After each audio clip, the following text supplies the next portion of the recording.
Mapagpalang araw po sa ating lahat mga kakalingap. Kung bago ka pa lamang sa aking channel baka pwede paki-subscribe, like, share. At huwag kalimutan suportahan ang ama ng ating Kalingap Rob na si Val Santos matubang hiling ko lamang po ay pataposan ang aking video para malaman ang nilalaman nito. Erica at Ezo totoo ngang nairelasyon ang dalawa kitang-kita na sa kamera. Na napakasaya ng dalawa at napaka-sweet. Ito na kaya ang dahilan ng pagkalas niya sa Kalingap Angels.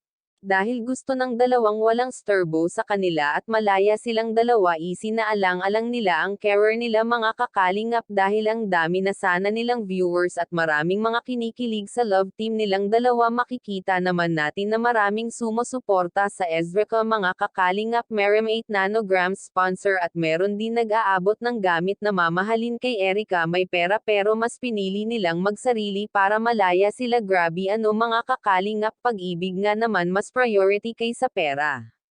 Sinayang nyo lang Ezreca ang bahay at pera na banigaw ni June A.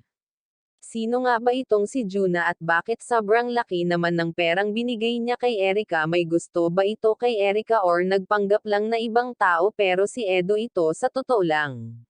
Mga kakalingap, tunghayan po natin ang mga katanungan ng lahat at hanggang ngayon ay wala pang saktong sagot o katotohanan ang mga haka-hak ang bakit ganyan ka Erica, bakit mo sinayang ang pagkakataon.